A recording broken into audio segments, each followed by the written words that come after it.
उपलक्ष्य पर विद्यालय प्रांगण में पधारे हुए आप सम्मानित बुजुर्गों, युवा साथियों, माताओं, बहनों और छोटे बच्चों, विद्यालय के प्रधानाचार्य महोदय, समस्त शिक्षकगण, आप सभी को आजादी के महापर्व संवैधानिक दिवस की बहुत बहुत हार्दिक शुभ मंगल कामनाएं और बधाई देता हूं। सम्मानित साथियों, हमारे भारत देश का जो संविधान है 26 जनवरी 1950 को जब ये लागू हुआ, तब इसमें कुल 395 अनुच्छेद, 22 भाग और 8 अनुसूचियां थी। वर्तमान में 2024 में कुल 106 संशोधन के बाद 448 अनुच्छेद, 25 भाग और 12 अनुसूचियां हो चुकी है। समय समय पर सरकार द्वारा इसमें संशोधन आमजन के हित में होते रहते हैं। हमारा संविधान हमें स्वतंत्रता, समानता और भाईचारे का अधिकार देता है। यह हमें मौलिक अधिकार, कर्तव्य और राज्य के नीति निर्देशक सिद्धांत प्रदान करता है। संविधान सभी नागरिकों को जाति, धर्म और लिंग के भेदभाव से ऊपर उठकर समान अधिकार देता है।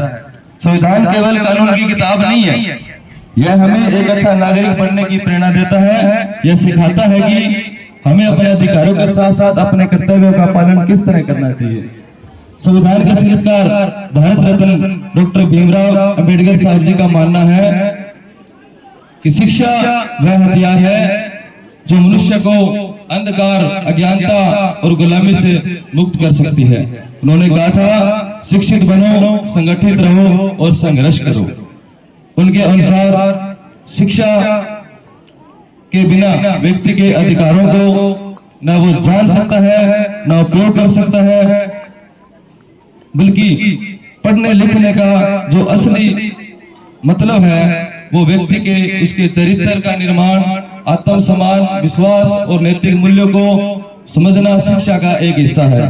सच्ची शिक्षा वही है जो व्यक्ति को मानवता, सहनशीलता, सच्चाई की राह की ओर चलना सिखाए। तो हमारे विद्यालय के अंदर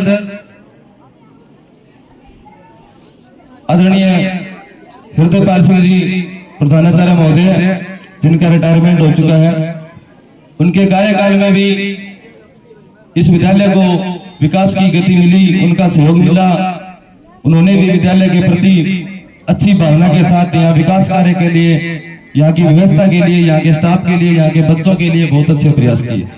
और अभी वर्तमान में हमारे बीच आदरणीय हरलाल सिंह जी डाका प्रधानाचार्य महोदय मौजूद है। जब मैं इनसे पहली बार मिला तो इन्होंने जो बात की तो मुझे भी लगा कि वास्तविक तौर पे ग्राम पंचायत करनीवाली को एक विद्यालय के अंदर अच्छे प्रधानाचार्य के रूप में स्कूल के विकास में, बच्चों के उज्जवल भविष्य के लिए, उनकी शिक्षा की नीति के लिए, स्कूल के विकास के लिए हमें हृदयपाल सिंह जी के जैसे हमें एक अच्छे प्रिंसिपल महोदय मिले हैं। तो उन्होंने कहा कि सरपंच साहब, जब मैं स्कूल में आया तो मुझे बड़ा अचंभा हुआ कि चार दीवारी न होने के कारण यहाँ दो चीजों का हमें सामना करना पड़ता है। पहली कि हमारे बच्चों को बोर्ड के एग्जाम के लिए पास के गांव में जाना पड़ता है, तो दूरी 4-5 किलोमीटर होने के कारण समय में देरी हो सकती है, परीक्षा केंद्र पर पहुंचने में समस्या हो सकती है, कुछ बच्चों को साधनों का अभाव रहता है, जल्दबाजी में दुर्घटना की समस्या रहती है।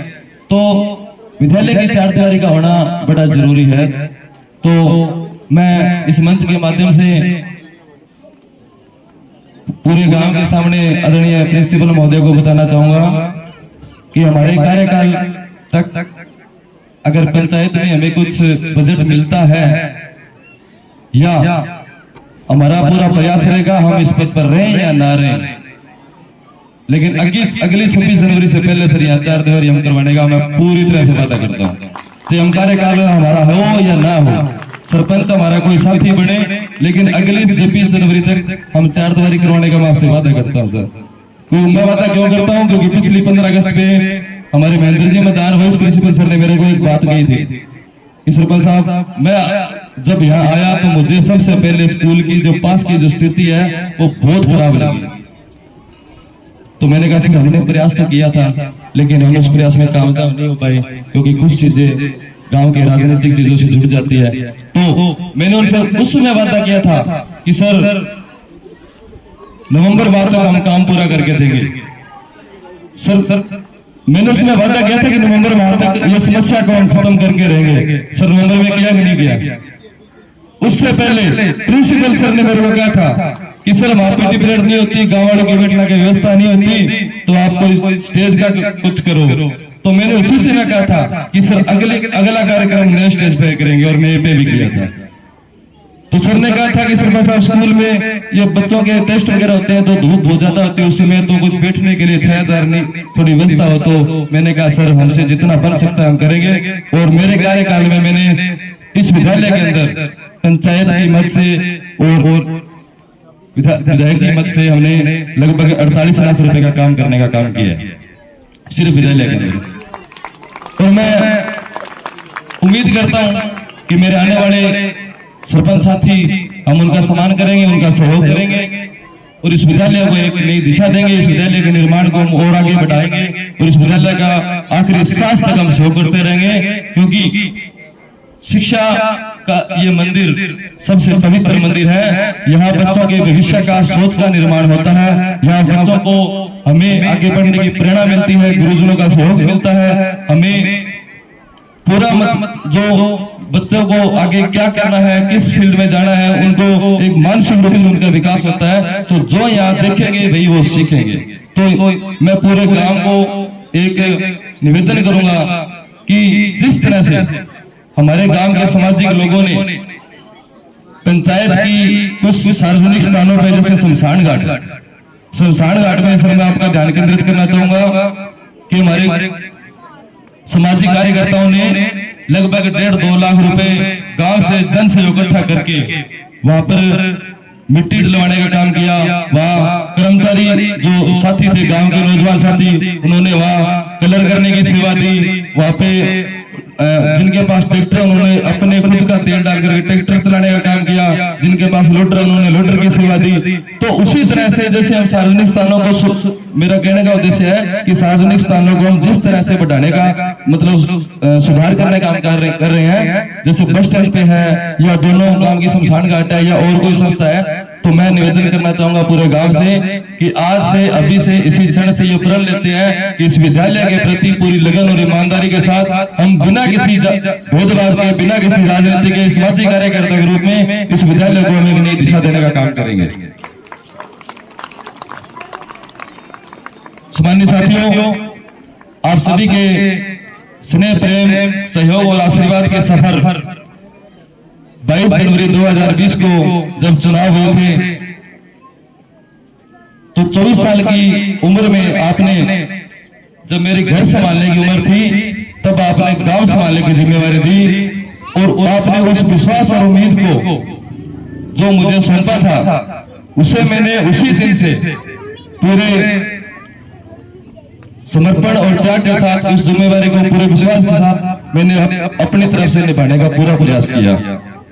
और गांव के विकास और का जो कार्य है, उन कार्यों को मैं दोहराना नहीं चाहूंगा, क्योंकि गांव का जो विकास का कार्य है वो आप सब उससे रूबरू हो, वाकिफ हो, क्योंकि मैं चाहता हूं कि आगे और अच्छा हो। फिर भी गांव के अंदर काम करते समय या समय पर कोई चीज नहीं हो पाती, अगर आपको लगता है कि कहीं ना कहीं मुझसे कहीं भूल हुई है, तो मैं पूरे गांव से मेरी किसी भी भूल के लिए आपका छोटा भाई, आपका बेटा हूं, आपका बड़ा भाई हूं। मुझे अपना बेटा समझ के, अपना भाई समझ के मुझे माफ करना, क्योंकि जो रास्तों पर चलते हैं अक्सर उससे गलतियां हो जाती है। हम अच्छा करने जाएंगे, 10 काम अच्छे करेंगे तो हो सकता है एक आधा काम कहीं ना कहीं किसी को ठोस पहुंची हो, तो उन सब से मैं क्षमा चाहता हूं। इसी के साथ आज 26 जनवरी 2026 को हमारे कार्यकाल का सर 6 वर्ष और चौथा दिन है आज। इतिहास में पहली बार शायद हुआ है कि 6 वर्ष और चौथा दिन है सर आज, और 7वां साल में प्रवेश कर चुके हैं। उसी के लिए मैं समस्त ग्रामवासियों को हार्दिक बधाई और शुभकामनाएं देता हूं, और प्रकृति की कृपा हम सब पर बनी रहे। इस गांव के विकास की गति को हम और आगे लेकर के जाएंगे, और विद्यालय के प्रति, गांव के प्रति मेरा जो विश्वास है, उम्मीद है, और मेरी जो सामाजिक कार्यकर्ता के रूप में जो सेवा है वो हमेशा निरंतर जारी रहेगी। आमजन के हितों के लिए संघर्ष करते रहेंगे। इसी के साथ आप सभी को मेरा जय हिंद, वंदे मातरम, इंकलाब जिंदाबाद, जय भीम, जय भारत।